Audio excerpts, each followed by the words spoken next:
আসসালামু আলাইকুম সম্মানিত ভিউয়ার, আপনাদেরকে একটি কথা শেয়ার না করেই পারছি না।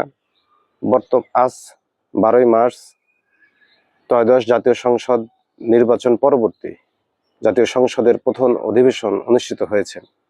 এই এই সংসদীয় অধিবেশনে রাষ্ট্রপতির বক্তব্যকে ঘিরে যে দৃষ্টিকটু পরিবেশ তৈরি হয়েছে তা অত্যন্তই দুঃখজনক এবং এটা বাংলাদেশের ভাবমূর্তি বহির্বিশ্বের কাছে বাংলাদেশের অভ্যন্তরীণ যে পরিস্থিতি এইটি আরও ক্ষুণ্ণ করল।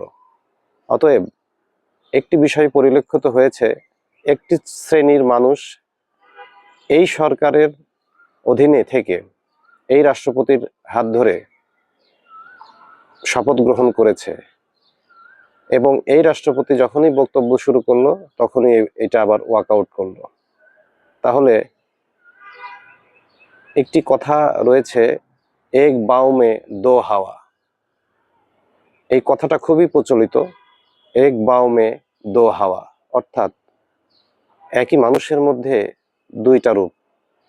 হ্যাঁ, অর্থাৎ দেখেন, এই সংসদীয় অধিবেশনে রাষ্ট্রপতির বক্তব্য যদি অনৈতিক এবং আইন বিরোধী হয়ে থাকে তাহলে অবশ্যই তাদের শপথ বাক্যগুলো তো আইন বিরোধী এবং অনৈতিক, বেআইনি। আমরা এই সকল কালচার থেকে বের হয়ে আসা উচিত। তাছাড়া বাংলাদেশ কখনোই সুন্দর, সুশৃঙ্খল, উন্নয়নশীল দেশের দিকে অগ্রসর হওয়া খুবই কঠিন।